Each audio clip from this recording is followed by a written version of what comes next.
Alright my good people, now welcome back again to Anointed Lady TV. I don't come your scream, I don't call your domot with another breaking news, with another legit intel on the things and things so they go on for inside with nation Nigeria.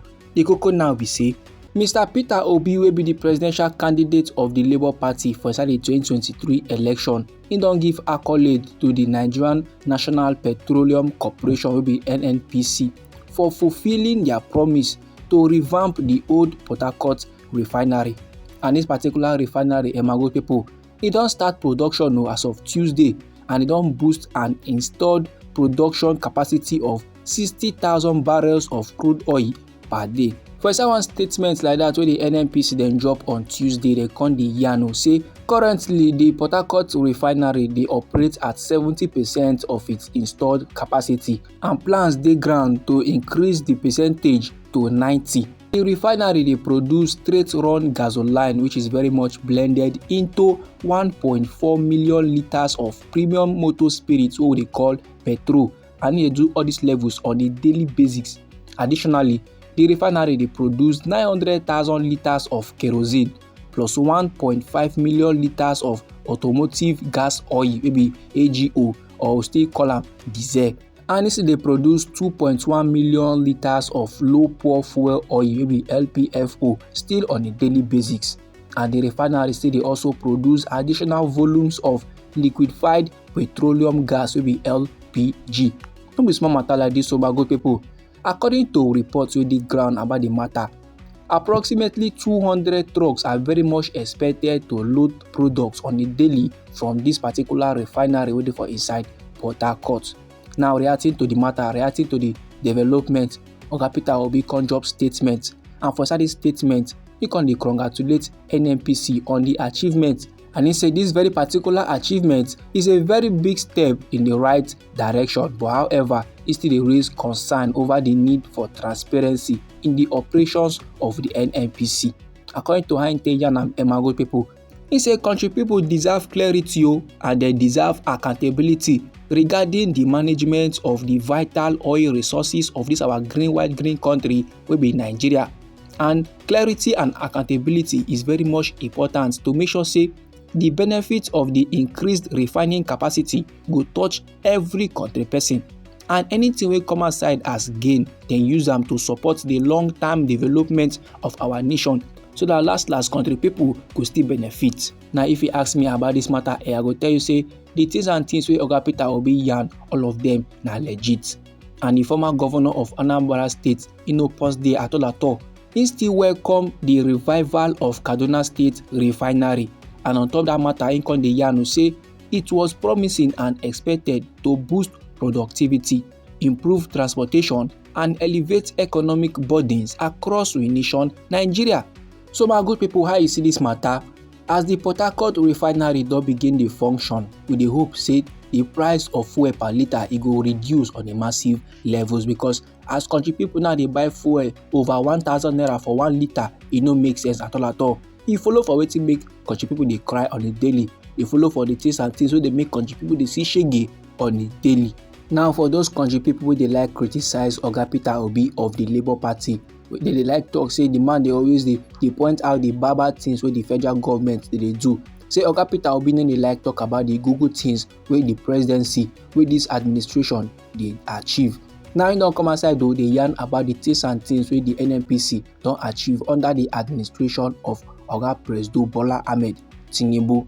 Now, make us still yarn you another legit, my good people. You know, say on Tuesday, the President of the Federal Republic of Nigeria will be Asiwaju Bola Ahmed Tinubu. He can drop order, and this in order now the reactivation of the second Port Harcourt refinery, and the refinery waiting for inside Warri and Kaduna. Our president now they summon this order say one refinery waiting for inside Port Harcourt, it don't begin production. Now, for one statement by Oga Bayo Onanuga, will be the special advisor to our president on information and strategy. In the yarn, say the revival of the Port Harcourt refinery is sweet the belly of our president. Say like this now the man in the celebrate no be small.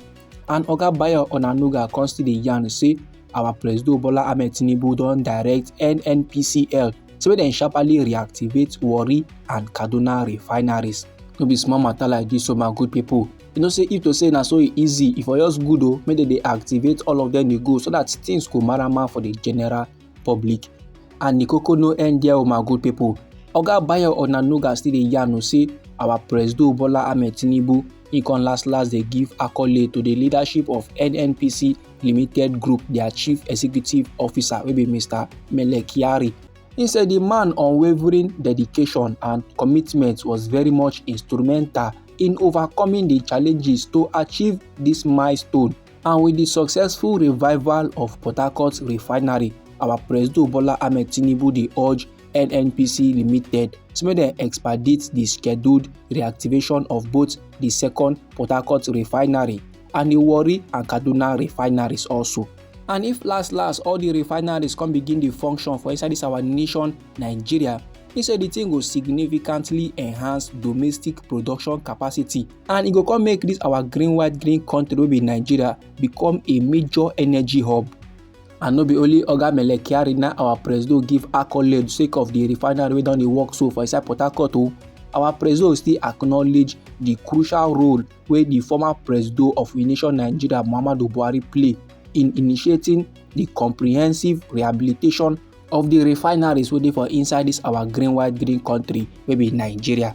He said the rehabilitation project was very much approved by the Federal Executive Council for inside the year 2021, and it was awarded to an Italian company wey be Tecnimount SPA at the cost of $1.5 billion.